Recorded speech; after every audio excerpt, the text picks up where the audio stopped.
नमस्कार, जय हिंद दोस्तों। आपका अपने YouTube चैनल में बहुत बहुत स्वागत है। दोस्तों, जैसा कि आप लोगों को पता होगा, बिहार एसआई के लिए 1799 पोस्ट पे वैकेंसी आई है।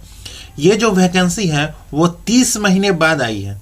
तो आप लोगों को अब कमर कस लेना चाहिए और जम के प्रैक्टिस करना चाहिए और टेस्ट सीरीज लगाना चाहिए, और ऐसे भी आप लोग लगा रहे हैं। तो दोस्तों, आज का सेशन जो है वो एडुटेरिया के द्वारा जो Khaki series Bihar SI test series लिया गया है, जिसका नाम है खाकी सीरीज, उसी का टेस्ट नंबर 5 का आज के सेशन में आयोजन किया जा रहा है, डिस्कशन किया जा रहा है। इससे पहले जो है वो 4 टेस्ट हो चुका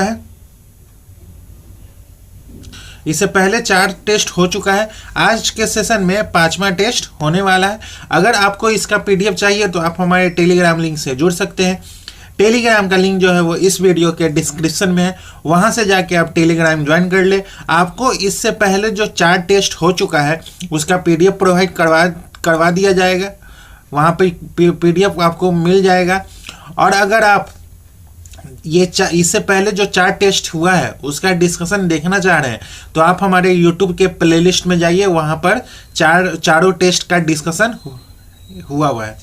तो आइए आज का सेशन स्टार्ट करते हैं, जिसमें हम लोग Khaki series Bihar SI test series test number 5 का डिस्कशन करने वाले हैं। तो चलिए आते हैं क्वेश्चन नंबर 1 पे। नवीनतम आंकड़ों के अनुसार भारत में सर्वाधिक कोयला भंडार जो है वो किस राज्य में है? ओडिशा में है, झारखंड में है, पश्चिम बंगाल में या छत्तीसगढ़ में है? तो इसका राइट आंसर है ऑप्शन नंबर ए जो है वो ओडिशा में है। देश का संचयी कुल अनुमानित कोयला भंडार जो है वो 361411.46 है, जिसमें 88,104.60 मिलियन टन के साथ कोयला भंडार में उड़ीसा जो है वो शीर्ष स्थान पे है।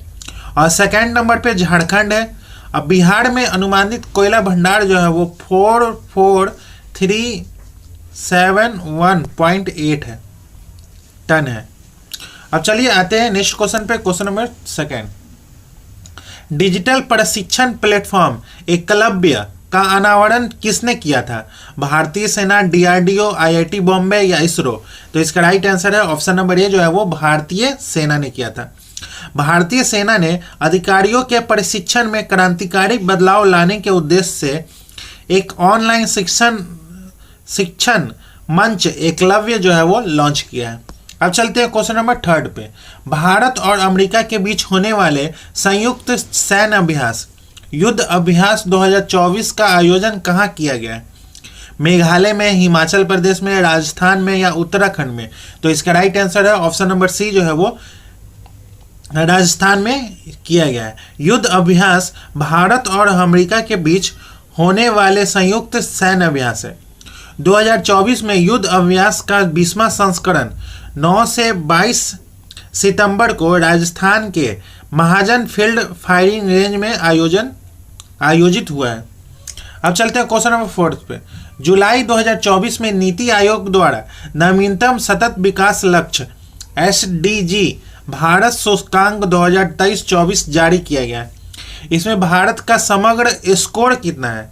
समग्र स्कोर जो है वो कितना है? तो इसका राइट आंसर है ऑप्शन नंबर बी जो है वो 71 है, जिसमें भारत का समग्र स्कोर जो है वो 71 है, और जिसमें शीर्ष प्रदर्शनकर्ता राज्य जो है वो केरल है, 79 स्कोर है, और उत्तराखंड जो है वो 79, और बिहार जो है वो 57 स्थान अंकों के साथ सबसे निचले पायदान पे है। अब चलते हैं क्वेश्चन नंबर 5। हाल ही में किस राज्य द्वारा शिक्षित बेरोजगार युवकों को आर्थिक सहायता प्रदान करने के लिए लाडला भाई योजना की शुरुआत की गई है? महाराष्ट्र, मध्य प्रदेश, छत्तीसगढ़ या उत्तराखंड? तो ऑप्शन नंबर ए जो है वो महाराष्ट्र में। लाडला भाई योजना की शुरुआत महाराष्ट्र में की गई है। इस योजना के तहत 12वीं पास वालों को 6,000 रुपये, डिप्लोमा होल्डर्स को 8,000 और ग्रेजुएट युवा को 10,000 प्रति माह दिया जाएगा। अब चलते हैं क्वेश्चन नंबर 6 पे। ग्लोबल फायर पावर इंडेक्स 2025 में भारत का स्थान जो है वो कौन सा है? 8वां है, 4वां है, 17वां है या 11वां है? तो ऑप्शन नंबर बी जो है वो 4वां स्थान है। इस रैंकिंग में शीर्ष स्थान जो है वो अमेरिका है। अब चलते हैं नेक्स्ट क्वेश्चन पे, क्वेश्चन नंबर 7। मेजर ध्यानचंद खेल रत्न पुरस्कार 2024 से कितने खिलाड़ियों को सम्मानित किए जाने की घोषणा है? 2, 4, 3 या 5? तो ऑप्शन नंबर 4 जो है वो, ऑप्शन नंबर सी जो है वो 4 खिलाड़ियों को 2024 हेतु प्रसिद्ध मेजर ध्यानचंद खेल रत्न पुरस्कार के लिए 4 खिलाड़ियों का चयन किया गया है। पहला जो है वो मनु भाकर शूटिंग से है, हरमनप्रीत सिंह जो है वो हॉकी से है, प्रवीण कुमार जो है वो पैरा एथलेटिक्स है, डी गुकेश जो है वो शतरंज से है। अब चलते हैं क्वेश्चन नंबर 8। भारत का पहला स्वदेशी रूप से विकसित प्रदूषण नियंत्रण पोर्ट का नाम क्या है जिसे अगस्त 2024 में लॉन्च किया गया है? तो इसका राइट आंसर है ऑप्शन नंबर डी जो है वो समुद्र प्रताप। भारत का पहला स्वदेशी रूप से विकसित प्रदूषण नियंत्रण पोर्ट है। इसे 29 अगस्त 2024 को गोवा में लॉन्च किया गया है। यह गोवा शिपयार्ड लिमिटेड द्वारा निर्मित है। अब चलते हैं क्वेश्चन नंबर 9 पे। 15 अप्रैल 2025 को 23वें विधि आयोग के अध्यक्ष जो है वो किसे नियुक्त किया गया है? तो ऑप्शन नंबर बी जो है वो दिनेश माहेश्वरी को। अब 22वें विधि आयोग का नेतृत्व जो है वो न्यायमूर्ति रीति राज अवस्थी कर रहे थे। ऋतु राज अवस्थी जो है वो 22वें विधि आयोग के अध्यक्ष थे और 23वें जो है वो दिनेश माहेश्वरी। अब चलते हैं क्वेश्चन नंबर 10 पे। किस टाइगर रिजर्व के पास दुनिया की पहली ब्लैक टाइगर सफारी की स्थापना की जाने की योजना बनाई गई है? किस टाइगर रिजर्व में? तो ऑप्शन नंबर सी जो है वो सिमलीपाल टाइगर रिजर्व के पास दुनिया की पहली ब्लैक टाइगर सफारी की स्थापना की योजना बनाई गई है। सिमलीपाल टाइगर रिजर्व जो है वो ओडिशा में स्थित है। कान्हा टाइगर रिजर्व जो है वो मध्य प्रदेश में है। जिम कॉर्बेट टाइगर रिजर्व जो है वो उत्तराखंड में है और बांदीपुर टाइगर रिजर्व जो है वो कर्नाटक में है। अब चलते हैं क्वेश्चन नंबर 11। 18वीं भारत वन स्थिति रिपोर्ट 2023 के अनुसार भारत के कितने प्रतिशत क्षेत्र में वन एवं वृक्षावरण है? कितने प्रतिशत क्षेत्र में है? तो ऑप्शन नंबर बी जो है वो 25.17%। अब चलते हैं question number 12। One nation one student ID card का नाम जो है वो क्या रखा गया है? तो अपार आईडी। ऑप्शन नंबर ए जो है इसका राइट आंसर। अब चलते हैं क्वेश्चन नंबर 13। एक आदेश के जरिए सभी राजनीतिक दलों के लिए सांगठनिक चुनाव कराना एवं आयकर रिटर्न भरना अनिवार्य कर दिया गया है। ऐसा आदेश किसके द्वारा जारी किया गया है? तो भारत के चुनाव आयोग के द्वारा जारी किया गया है। ऑप्शन नंबर सी जो है इसका राइट आंसर है। अब चलते हैं क्वेश्चन नंबर 14। हाल ही में किसने खेलो इंडिया यूथ गेम्स के 7वें संस्करण का उद्घाटन किया है? कौन किया है? नीतीश कुमार, द्रौपदी मुर्मू, प्रधानमंत्री नरेंद्र मोदी या आरिफ मोहम्मद? तो ऑप्शन नंबर सी जो है वो नरेंद्र मोदी। प्रधानमंत्री नरेंद्र मोदी ने वीडियो कॉन्फ्रेंसिंग के जरिए खेलो इंडिया यूथ गेम्स के 7वें संस्करण का उद्घाटन पाटलिपुत्र में भव्य शुभारंभ किया है। खेलो इंडिया यूथ गेम्स के 7वें संस्करण पहली बार बिहार के 5 शहरों पटना, राजगीर, गया, भागलपुर और बेगूसराय में आयोजित किए जा रहे हैं। खेलो इंडिया यूथ गेम्स 2025 बिहार के शुभंकर गज सिंह का स्वरूप और अवधारणा राज्य की ऐतिहासिक, सांस्कृतिक एवं खेल भावना का प्रतीक है। खेलो इंडिया यूथ गेम 2025 का आयोजन 4 से 15 मई तक होगा। अब चलते हैं क्वेश्चन नंबर 15 पे। हाल ही में भारत ने किस नदी पर बने बगलिहार डैम से पाकिस्तान को जाने वाली पानी रोक दिया है? किस डैम पे बना है, किस नदी पे बना है? तो झेलम नदी, चिनाब नदी, सिंधु नदी या सतलज नदी? तो ऑप्शन नंबर सी जो है वो चिनाब नदी पे बना हुआ है, बगलियार डैम। अब चलते हैं क्वेश्चन नंबर 16। पद्म पुरस्कार से सम्मानित स्वामी शिवानंद सरस्वती का हाल ही में निधन हो गया, वो कौन थे? तो ऑप्शन नंबर सी जो है वो योग गुरु थे। अब चलते हैं क्वेश्चन नंबर 17। लखकुंडी स्मारक किस राज्य में स्थित है जिसे यूनेस्को की विश्व धरोहर स्थलों की संभावित सूची में शामिल करने का प्रस्ताव रखा गया है? कर्नाटक, केरल, तमिलनाडु या आंध्र प्रदेश? तो ऑप्शन नंबर ए जो है वो कर्नाटक।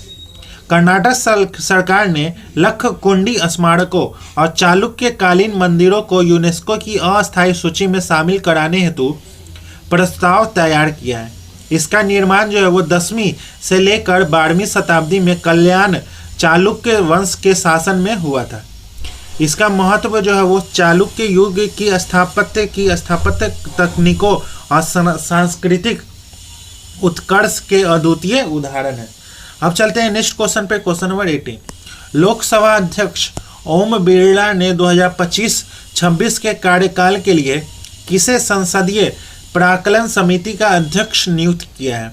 तो ऑप्शन नंबर ए जो है वो संजय जायसवाल। बिहार के पश्चिमी चंपारण के सांसद डॉक्टर संजय जायसवाल को 2025-26 के लिए प्राक्कलन समिति का अध्यक्ष नियुक्त किया गया है।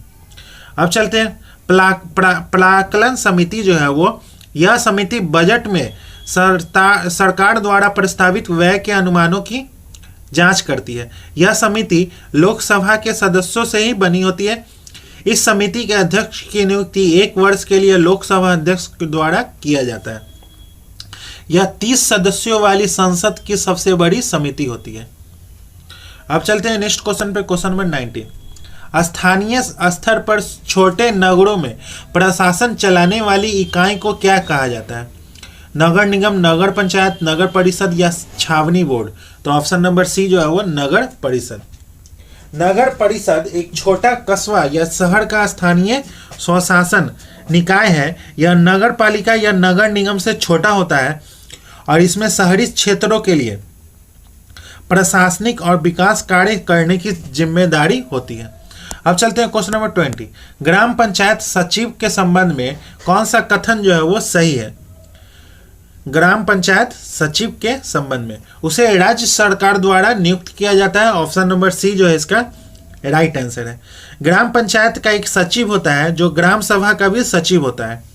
सचिव का चुनाव नहीं होता है, उसकी राज्य सरकार द्वारा नियुक्ति की जाती है। अब चलते हैं क्वेश्चन नंबर 21। निम्न कथनों पर विचार करना है। पहला, संसद जो है वो हमारे लोकतंत्र का आधार स्तंभ है। संसद में हम अपने मनोनीत प्रतिनिधियों के माध्यम से प्रतिनिधित्व पाते हैं। उपरोक्त में से कौन सा कथन जो है वो सही है? तो ऑप्शन नंबर ए, केवल पहला कथन जो है वो सही है। संसद जो है वो हमारे लोकतंत्र का आधार स्तंभ है और हम अपने निर्वाचित प्रतिनिधियों के माध्यम से उसमें प्रतिनिधित्व पाते हैं, ना कि मनोनीत। निर्वाचित करते हैं, हम लोग निर्वाचित करते हैं। अब चलते हैं क्वेश्चन नंबर 22। इंदिरा सहनी एवं अन्य बनाम भारत संघ का प्रसिद्ध मामला किस लिए प्रसिद्ध है? तो सामाजिक शैक्षणिक दृष्टि से पिछड़े वर्गों के लिए आरक्षण पर निर्णय देने को लेकर। ऑप्शन नंबर बी जो है इसका राइट आंसर है।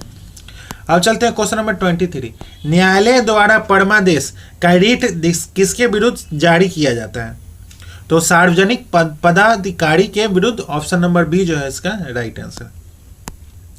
अब चलते हैं क्वेश्चन नंबर 24। किसी व्यक्ति को उसके प्राण और दैहिक स्वतंत्रता के संबंध में संरक्षण भारत के संविधान के किस अनुच्छेद में वर्णित है? तो ऑप्शन नंबर बी जो है वो अनुच्छेद 21। प्राण और दैहिक स्वतंत्रता का संरक्षण जो है वो अनुच्छेद 21 में वर्णित है। और अनुच्छेद 19 में वाक एवं अभिव्यक्ति की स्वतंत्रता का संरक्षण है। अनुच्छेद 20 में अपराधों के लिए दोष सिद्धि के संबंध में संरक्षण है। अनुच्छेद 22 जो है वो कुछ दशाओं में गिरफ्तारी और निरोध से संरक्षण है। अब चलते हैं क्वेश्चन नंबर 25। बिहार विधानसभा के सदस्य डैश होते हैं। विधानसभा के सदस्य जो है वो जनता के द्वारा चुने जाते हैं। ऑप्शन नंबर बी जो है इसका राइट आंसर है। अब चलते हैं क्वेश्चन नंबर 26।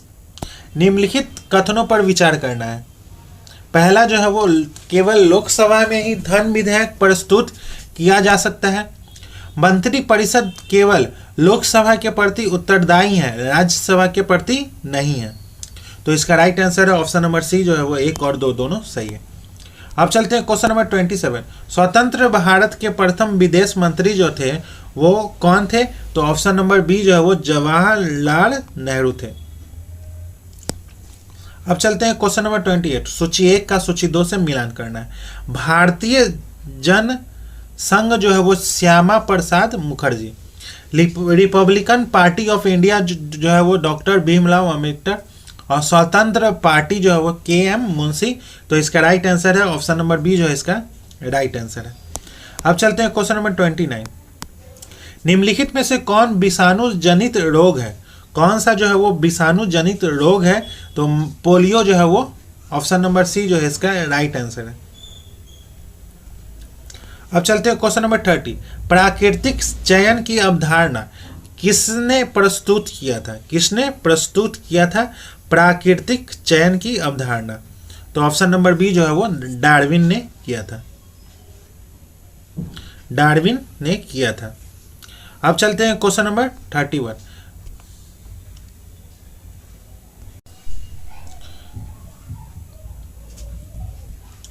अब चलते हैं क्वेश्चन नंबर 31। मानव शरीर में निषेचन की प्रक्रिया कहाँ होती है? तो इसका राइट आंसर है ऑप्शन नंबर बी जो है वो डिंब वाहिनी नलिका में होती है। ऑप्शन नंबर बी जो है इसका राइट आंसर। अब चलते हैं क्वेश्चन नंबर 32। लैंगरहैंस दीपिकाओं में पाई जाने वाली बीटा कोशिकाएं निम्नलिखित में से किस हार्मोन का स्राव करती है? कौन से हार्मोन का स्राव करती है? तो ऑप्शन नंबर बी जो है वो इंसुलिन। अब चलते हैं नेक्स्ट क्वेश्चन पे, क्वेश्चन नंबर 33। पत्तियों का हरा रंग किस वर्णक के कारण दिखाई देता है? कौन से वर्णक के कारण दिखाई देता है? तो ऑप्शन नंबर ए जो है वो क्लोरोफिल। अब चलते हैं क्वेश्चन नंबर 34। जब पादप कोशिकाओं से पानी बाहर निकल जाए तथा कोशिका की कोशिका झिल्ली सिकुड़कर कोशिका भित्ति से अलग हो जाती है तब क्या होता है? तब जो है वो जीव द्रव कुंचन होता है। ऑप्शन नंबर सी जो है वो इसका राइट आंसर। अब चलते हैं क्वेश्चन नंबर 35। सूची 1 का सूची 2 से मिलान करना है। सूची 1 का सूची 2 से मिलान करना है। अब चलते हैं क्वेश्चन नंबर 35। सूची 1 का सूची 2 से मिलान करना है। क्लोरोफाइसी जो है वो हरे शैवाल और रोडोफाइसी जो है वो लाल शैवाल और फियोफाइसी जो है वो भूरे शैवाल और ब्रायोफाइट जो है वो लिवरवर्ट। तो इसका राइट आंसर है ऑप्शन नंबर बी जो है इसका राइट आंसर। अब चलते हैं क्वेश्चन नंबर 36। किसी तरंग के दो उत्तरोत्तर श्रृंग अथवा दो उत्तरोत्तर गर्त के बीच की दूरी को क्या कहा जाता है? तो ऑप्शन नंबर बी जो है वो तरंग दैर्घ्य। अब चलते हैं क्वेश्चन नंबर 37। जिस विलयन में कोई पदार्थ एक सीमा के बाद और अधिक न घोला जा सके ऐसा विलयन निम्नलिखित में से क्या कहलाता है? ऐसा विलयन जो है वो निम्नलिखित में से क्या कहलाता है? तो ऑप्शन नंबर ए जो है वो संतृप्त विलयन कहलाता है। अब चलते हैं क्वेश्चन नंबर 38। दो परमाणुओं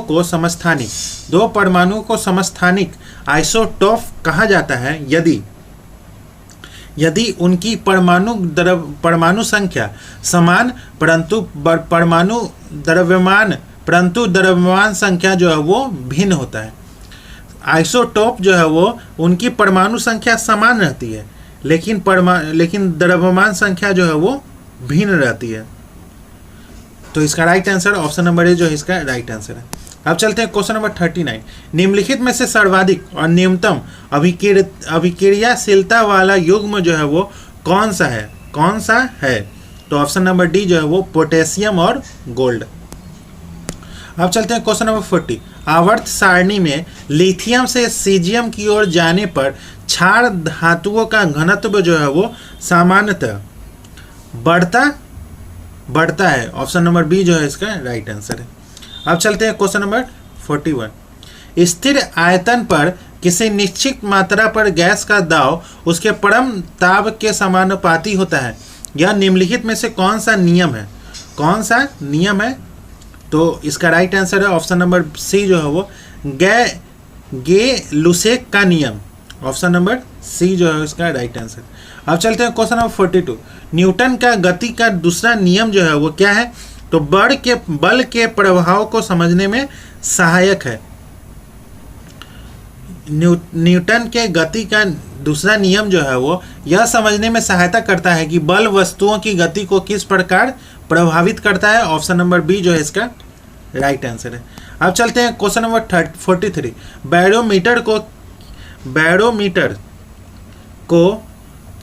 बैरोमीटर को क्या वायुमंडलीय दाब मापने हेतु प्रयुक्त किया जाता है। ऊंचाई ज्ञात करने हेतु प्रयुक्त किया जाता है। द्रव्यों के घनत्व ज्ञात करने हेतु प्रयुक्त किया जाता है। मौसम के पूर्वानुमान हेतु प्रयुक्त किया जाता है। तो इसका राइट आंसर है ऑप्शन नंबर सी जो है वो 1 और 4 सही है। अब चलते हैं क्वेश्चन नंबर 44। प्रतिध्वनि डैश के कारण सुनाई देता है। तो ध्वनि तरंग के परावर्तन के कारण सुनाई देता है। ऑप्शन नंबर सी जो है इसका राइट आंसर है। अब चलते हैं क्वेश्चन नंबर 45। निम्नलिखित में से कौन सी प्रक्रिया इंद्रधनुष के निर्माण में भूमिका निभाती है? कौन सी प्रक्रिया? तो ऑप्शन नंबर डी जो है इसका राइट आंसर है। अपवर्तन, पूर्ण आंतरिक परावर्तन, विक्षेपण, तीनों के कारण। अब चलते हैं क्वेश्चन नंबर 46। तापमान बढ़ाने पर सभी शुद्ध धातुओं के प्रतिरोध पर क्या प्रभाव पड़ता है? तो इसका राइट आंसर है ऑप्शन नंबर डी जो है वो बढ़ता है। अब चलते हैं क्वेश्चन नंबर 47। पानी का हिमांक बिंदु डैश है। पानी का हिमांक बिंदु जो है वो 32 डिग्री फ़ारेनहाइट है। ऑप्शन नंबर डी जो है इसका राइट आंसर है।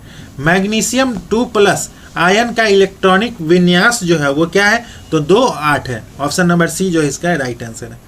अब चलते हैं क्वेश्चन नंबर 49। 1934 में किसके नेतृत्व में कांग्रेस सोशलिस्ट पार्टी की स्थापना हुई थी? किसके नेतृत्व में हुई थी? तो आचार्य नरेंद्र देव और जयप्रकाश नारायण के नेतृत्व में हुई थी। ऑप्शन नंबर सी जो है इसका राइट आंसर है। अब चलते हैं क्वेश्चन नंबर 50। निम्नलिखित में से कौन सा 1857 की क्रांति का अग्रगामी था? कौन सा 1857 की क्रांति का अग्रगामी था? तो ऑप्शन नंबर बी जो है वो सन्यासी विद्रोह। अब चलते हैं क्वेश्चन नंबर 51। सूची 1 का सूची 2 से मिलान करना है। सोम प्रकाश जो है वो ईश्वर चंद्र विद्यासागर, और इंडियन मिलर जो है वो देवेंद्र नाथ टैगोर। युगांतर जो है वो वारिंदर कुमार घोष, और निगेटिव ओपिनियन जो है वो VN मंडलिक। तो इसका राइट आंसर है ऑप्शन नंबर ए जो है इसका राइट आंसर है। अब चलते हैं क्वेश्चन नंबर 52। भारत में तुगलक वंश के बाद कौन सा वंश जो है वो दिल्ली पर शासन किया था? तो इसका राइट आंसर है ऑप्शन नंबर सी जो है वो सैयद वंश। अब चलते हैं क्वेश्चन नंबर 53। इनमें से किसने 1857 के विद्रोह में सक्रिय रूप से भाग लिया था?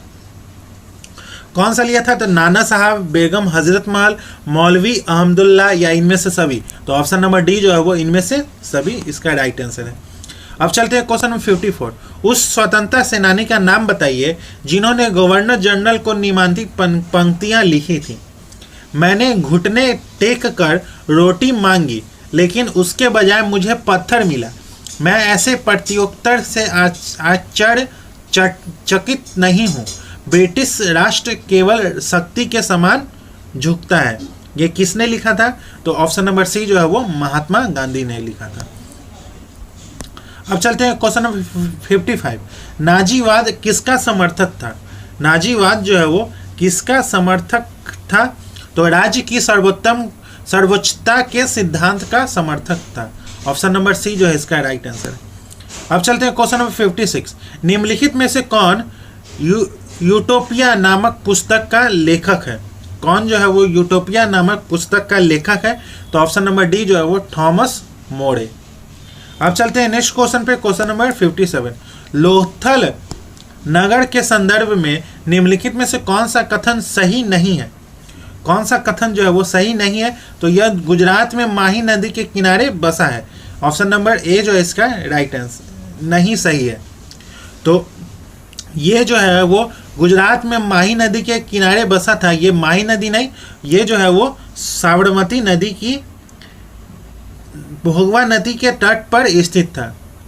अब चलते हैं क्वेश्चन नंबर 58। अब चलते हैं क्वेश्चन नंबर 58 पे। अशोक ने भिन्न भिन्न स्थानों पर जाकर लोगों को शिक्षा देने के लिए अधिकारियों की नियुक्ति की। इन अधिकारियों को निम्नलिखित में से किस नाम से जाना जाता था?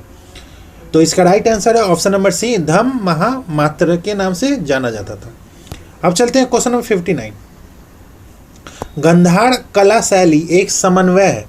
गंधार कला शैली जो है वो एक समन्वय है भारतीय और फारसी कला का, भारतीय और चीनी कला का, भारतीय और तुर्की अफगानी कला का, या भारतीय और यूनानी कला का। तो ऑप्शन नंबर डी जो है वो गंधार कला शैली एक समन्वय है भारतीय और यूनानी कला का। अब चलते हैं क्वेश्चन नंबर 60। हर्ष के संदर्भ में निम्नलिखित में से कौन सा कथन जो है वो असत्य है? तो ऑप्शन नंबर बी जो है वो फायान हर्ष के शासनकाल में भारत आया था। ये कथन जो है वो गलत है। अब चलते हैं नेक्स्ट क्वेश्चन पे, क्वेश्चन नंबर 60। चेर शासकों ने अपने अभिलेखों में किस भाषा का प्रयोग किया था? तमिल, तेलुगु, कन्नड़ या मलयालम? तो ऑप्शन नंबर बी जो है इसका मलयालम भाषा का प्रयोग किया था। अब चलते हैं क्वेश्चन नंबर 62। महात्मा बुद्ध के संदर्भ में निम्नलिखित कथनों पर विचार करना है। पहला, इन्होंने अपना पहला उपदेश सारनाथ में दिया था। उनके उपदेश जो है वो आत्मा और परमात्मा के विषय में होते थे। उन्होंने दुख को निवृत्ति के लिए अष्टांगिक मार्ग को जरूरी बताया था। उपरोक्त में से कौन सा कथन जो है वो सही है? तो इसका राइट आंसर है ऑप्शन नंबर सी जो है वो एक और तीसरा कथन जो है वो सही है। महात्मा बुद्ध का उपदेश मुख्य रूप से दुख की समस्या और तथा उससे मुक्ति के मार्ग पर आधारित है। अब चलते हैं नेक्स्ट क्वेश्चन पे, क्वेश्चन नंबर 63। जनगणना 2011 के अनुसार भारत की निम्नलिखित में से किस केंद्र शासित प्रदेश का लिंगानुपात सर्वाधिक है? तो इसका राइट आंसर है ऑप्शन नंबर ए जो है वो पुडुचेरी का लिंगानुपात जो है वो 1037 था। और लक्षद्वीप का 946 था। और चंडीगढ़ का 818 था। और दमन और दीव का 618 था। तो इसका right answer option number A जो है इसका राइट आंसर। अब चलते हैं क्वेश्चन नंबर 64। नर्मदा एवं ताप्ती नदियों के मुहाने पर कौन सा द्वीप बनता है? वेलिंगटन द्वीप, अलियावेट द्वीप या खदियावेट द्वीप या एक से अधिक? तो ऑप्शन नंबर डी जो है इसका राइट आंसर है। अब चलते हैं क्वेश्चन नंबर 65। किस वायुदाब पेटी को अश्व अक्षांश कहा जाता है? तो इसका राइट आंसर है ऑप्शन नंबर डी जो है वो 30 डिग्री से 35 डिग्री नॉर्थ साउथ। अब चलते हैं नेक्स्ट क्वेश्चन पे, क्वेश्चन नंबर 66। असत्य कथनों का पर विचार करना है। पहला, सिंधु नदी जम्मू कश्मीर से प्रभावित होती है। श्योक नदी झेलम की सहायक नदी है। झेलम सिंधु नदी की सबसे बड़ी सहायक नदी है। सभी जो है वो असत्य है। तो इसका राइट आंसर है ऑप्शन नंबर डी जो है वो सभी जो है वो असत्य है। सिंधु नदी तंत्र जो है वो मुख्य रूप से सिंधु, झेलम, चिनाब, रावी, व्यास और सतलुज शामिल है। झेलम और रावी जो है वो चिनाब नदी से मिलती है।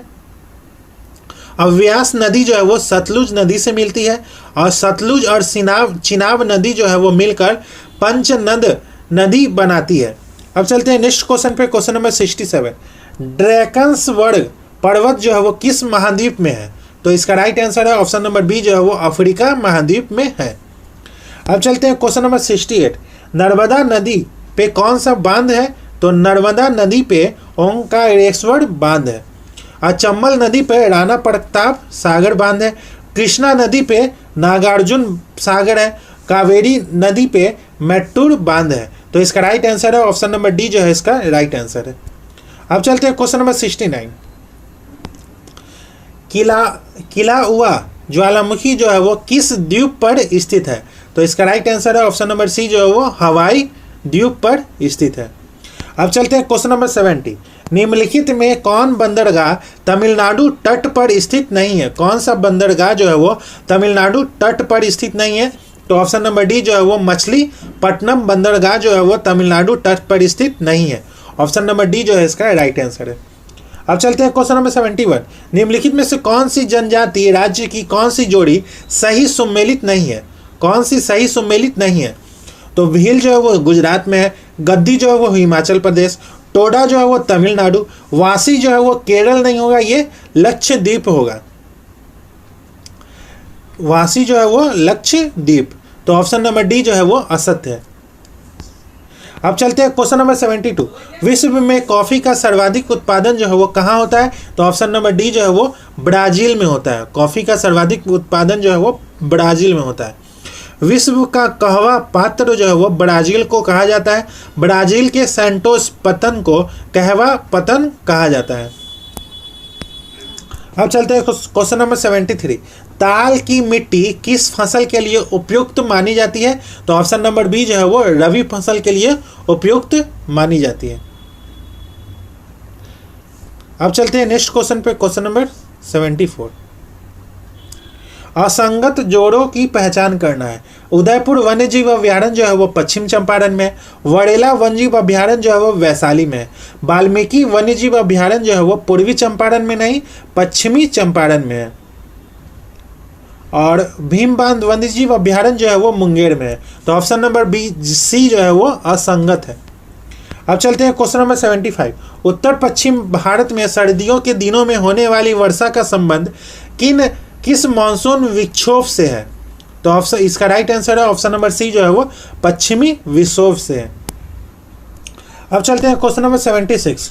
कौन सा वैश्विक सम्मेलन ग्रीन हाउस गैस उत्सर्जनों में कमी के लिए आयोजित वैश्विक समझौते की दिशा में पहला कदम था? तो इसका राइट आंसर है ऑप्शन नंबर सी जो है वो रियो 1992। अब चलते हैं क्वेश्चन नंबर 77। यदि श्रम पूंजी से सस्ता हो तो अधिक श्रम प्रदान विधियों का प्रयोग होगा। यदि श्रम की अपेक्षा पूंजी सस्ती है तो उत्पादन में अधिक पूंजी प्रदान विधियों का प्रयोग होगा। ऊपर दिया गया वितरण किस प्रकार की अर्थव्यवस्था को निरूपित करता है? तो इसका राइट आंसर है ऑप्शन नंबर सी जो है वो पूंजीवादी अर्थव्यवस्था को निरूपित करता है। अब चलते हैं क्वेश्चन नंबर 78। भारत में निम्नलिखित में से किस पंचवर्षीय योजना में अर्थव्यवस्था के समाजवादी स्वरूप को अपनाया गया था? तो इसका राइट आंसर है ऑप्शन नंबर ए जो है वो दूसरी पंचवर्षीय योजना में। अब चलते हैं नेक्स्ट क्वेश्चन पे, क्वेश्चन नंबर 79। भारत को 1991 में एक आर्थिक संकट का सामना करना पड़ा। निम्नलिखित में से कौन सा उस संकट का प्रमुख कारण रहा है? तो बाहरी ऋण का उच्च स्तर। ऑप्शन नंबर बी जो है इसका राइट आंसर है। अब चलते हैं क्वेश्चन नंबर 80। बाजार का नियम किस अर्थशास्त्री ने दिया था? बाजार का नियम जो है वो किस अर्थशास्त्री ने दिया था? तो ऑप्शन नंबर बी जो है डी जो है वो जेवी से ने दिया था। अब चलते हैं क्वेश्चन नंबर 81। डेयरी आर्थिक गतिविधि के किस क्षेत्र में आती है? तो इसका राइट आंसर है ऑप्शन नंबर बी जो है वो प्राथमिक क्षेत्र में आती है। अब चलते हैं क्वेश्चन नंबर 82। रेपो रेट जो है वो क्या है? तो यह वह दर है जिस पर आरबीआई धन की कमी की स्थिति में वाणिज्यिक बैंकों को अल्पकालीन ऋण देता है। ऑप्शन नंबर सी जो है इसका राइट आंसर है। अब चलते हैं क्वेश्चन नंबर 83। निम्नलिखित में से किस दिन संयुक्त राष्ट्र शांति सैनिकों का अंतर्राष्ट्रीय दिवस जो है वो मनाया जाता है? तो इसका राइट आंसर है ऑप्शन नंबर बी जो है वो 29 मई को मनाया जाता है। अब चलते हैं ग्रुप ए। और अंतर्राष्ट्रीय न्यायालय जो है वो द हेग में है।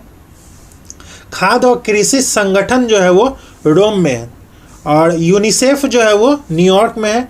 विश्व व्यापार संगठन जो है वो जेनेवा में है। तो इसका राइट आंसर है ऑप्शन नंबर ए जो है इसका राइट आंसर है। अब चलते हैं क्वेश्चन नंबर 85। नए संसद भवन के प्रमुख वास्तुकार जो थे वो कौन थे? तो ऑप्शन नंबर बी जो है वो बिमल पटेल थे।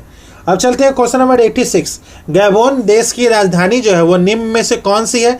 तो गैबोन देश की राजधानी जो है वो लिब्रेविले है। ऑप्शन नंबर बी जो है इसका राइट आंसर है। अब चलते हैं क्वेश्चन नंबर 87। भारतीय प्राणी सर्वेक्षण की स्थापना निम्न में से किस वर्ष की गई थी? तो इसका राइट आंसर है ऑप्शन नंबर सी जो है वो 1916 में की गई थी। अब चलते हैं नेक्स्ट क्वेश्चन पे। क्वेश्चन नंबर, गांधी मैदान क्षेत्रीय केंद्र की स्थापना मार्च 1965 में पटना में किया गया था। अब चलते हैं क्वेश्चन नंबर 88। अनुसूचित जाति और अनुसूचित जनजाति अत्याचार निवारण अधिनियम जो है वो कब बनाया गया था? तो 1979 में। ऑप्शन नंबर सी जो है इसका राइट आंसर है। अब चलते हैं क्वेश्चन नंबर 89। किस देश की संसद विधायिका को नेसेट के नाम से जाना जाता है? तो ऑप्शन नंबर ए जो है वो इजराइल की संसद को नेसेट के नाम से जाना जाता है। चीन की संसद को नेशनल पीपुल्स कांग्रेस के नाम से जाना जाता है। तुर्की की संसद को ग्रैंड नेशनल असेंबली के नाम से जाना जाता है। जापान की संसद को डायट के नाम से जाना जाता है। अब चलते हैं क्वेश्चन नंबर 90। निम्नलिखित में से कौन प्रेम शब्द का पर्यायवाची नहीं है?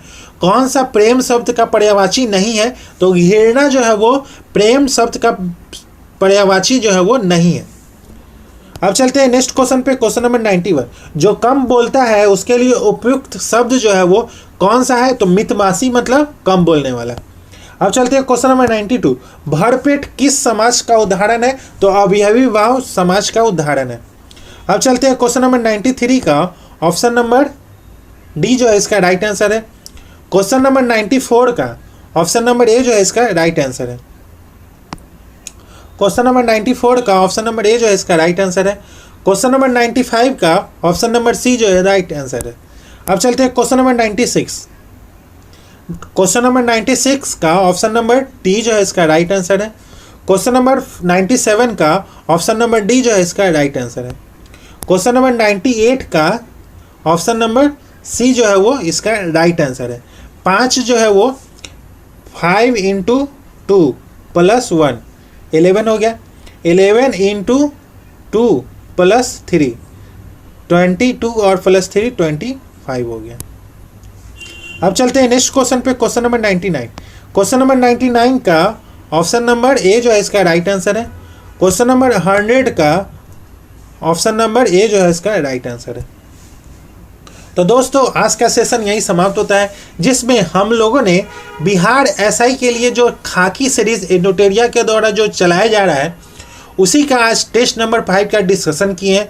इससे पहले 4 टेस्ट का डिस्कशन हो चुका है जिसका प्लेलिस्ट बनाया गया है, आप वहां जाके प्लेलिस्ट में देख सकते हैं।